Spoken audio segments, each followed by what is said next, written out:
যেটা কি মায়েরা কখনো ভালোবেসেছেন কাউকে? হ্যাঁ, ভালোবাসার আরেক নাম হচ্ছে কি প্রীতি। তো প্রেম প্রীতি কি করেছেন? করেননি? এ প্রীতি তো সে প্রীতি নয় মা, এই প্রীতি সবাই করতে পারে না।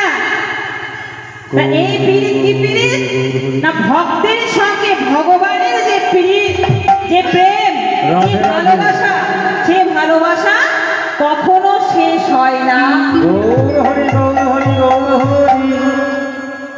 তো এটা হলো সেই ভালোবাসা। তাই এই প্রীতির মধ্যে আবার দুটো ভাগ আছে। সেটা কেমন না, একটা হচ্ছে কামের আর একটি হচ্ছে প্রেমের।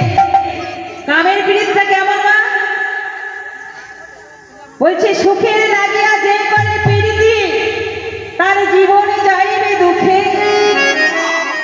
প্রেমের লাগিয়া যে করে প্রীতি তার জীবন কাটিবে সুখে। ভক্তের সঙ্গে যে ভগবানের প্রেম, যে প্রীতি, এই প্রীতির বাবা সবাই করতে পারে না। রাধে রাধে। সবাই করতে পারে না কি মা? কেউ কি আছেন ভগবানকে এমন ভাবে ভালোবাসে যে নিজের সন্তানের থেকেও, নিজের স্বামীর থেকেও, নিজের সংসারের থেকেও? আছে কেউ? ওই একজন হাত তুলুন দেখি আমি। রাধে রাধে। কেউ নেই। কিন্তু যে আমাদের সত্যিকারের জগৎ স্বামী, তাকে আমরা কেউ সেইভাবে ভালোবাসতে পারি না। আমি নকুলদাও দিতাম না। অনেকে বলে ভগবান নাকি সেবা করে না। সত্যি করে না? যদি নাই করবে তাহলে আমরা কেন বাটা সাজিয়ে যাই? যাই তো, ভগবান কি সেবা করে?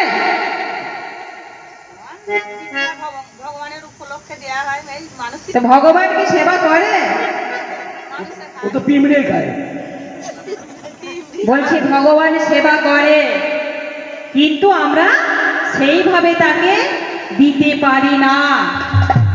ভগবান কি ঘুমায় না? ভগবান ঘুমায়, কিন্তু আমরা সেভাবে ঘুম পাড়াতে পারি না। ভগবান কি আসে না? আসে, কিন্তু আমরা সেভাবে তাকে ডাকতে পারি না।